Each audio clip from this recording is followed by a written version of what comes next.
Over the years, Speed Champions have released a lot of movie cars, with this being one of the newest. This is the Time Machine from Back to the Future.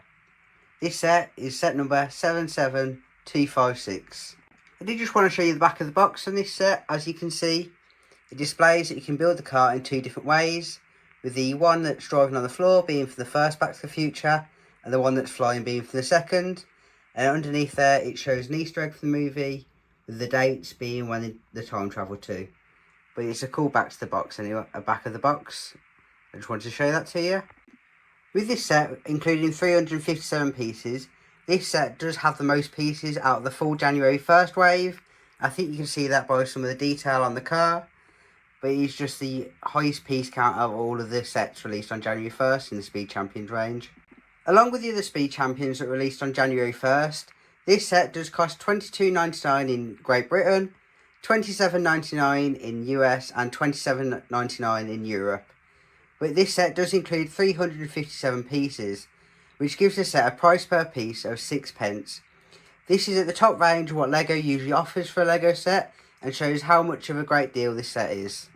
One of the deviations in this set from the normal Speed Champions formula is to have both the minifigures included, with one being of Marty McFly and the other of Doc Brown, with both these having a decent amount of detail to them.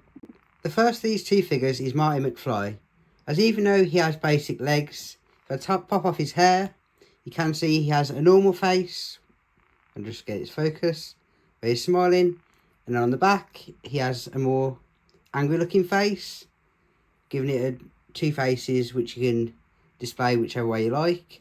Another piece of detail with this set is that if I just take it off, you can pop this body warmer piece off, which gives the figure another layer of detail. Just get its focus, and you can see the torso has a jacket with a shirt underneath, which gives it a great look, and it's even better when you pop the body warmer on top to complete the look.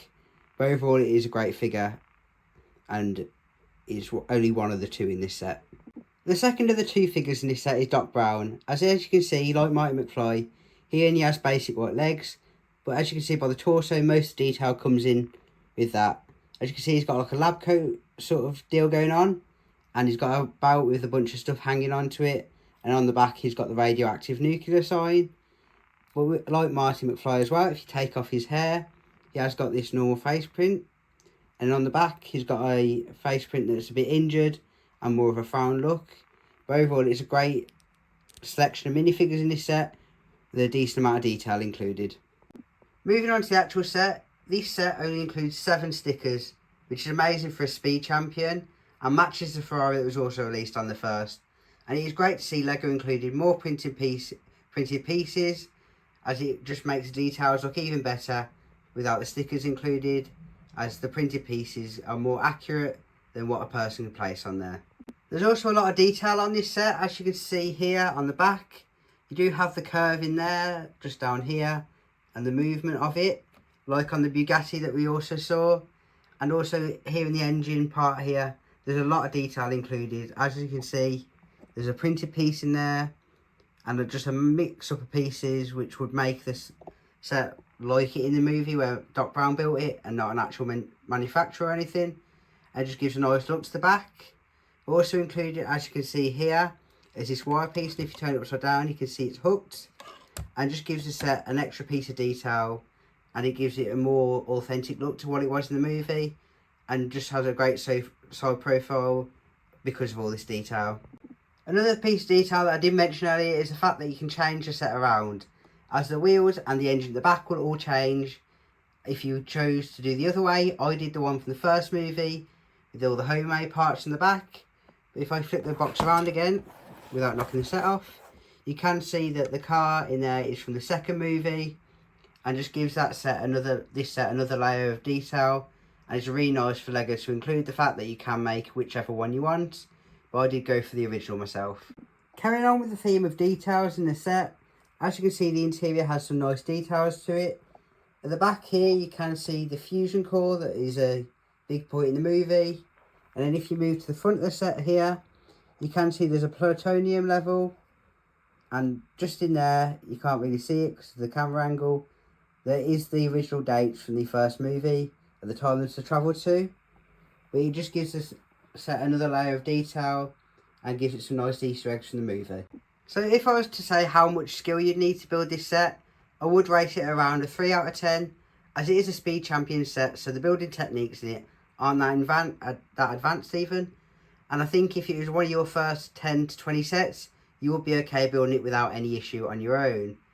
But there is some tricky parts like the curving here and the engine bit at the back. But other than that, it is quite an easy set to build. Following on with the Speed Champions theme, where they are quite simplistic to build, but do display nicely. So what would be my overall rating of this set? Taking into account the different ways you can build it having 2 minifigures and all the detail included across the car, with it only having 7 stickers included, I'd give this set a 9 out of 10, as it is an amazing look to the set and is authentic to the movie, with it also being able to build it to look like the one from the second movie. Another factor is, it is the most value for money set, released on January 1st in the Speed Champions range, with it only having a 6p price per piece, so anyone could pick it up and it'd be a really good set to build and looks really good on a shelf. So anyway, that was my review of the Time Machine from Back to the Future, which is a really weird name for the set, as you could just call it the DeLorean, but that is my review for it. Let me know if you guys did pick up this set and what you guys think of it. That is all for today's video. I hope you did enjoy, and I'll see you in the next one. Bye!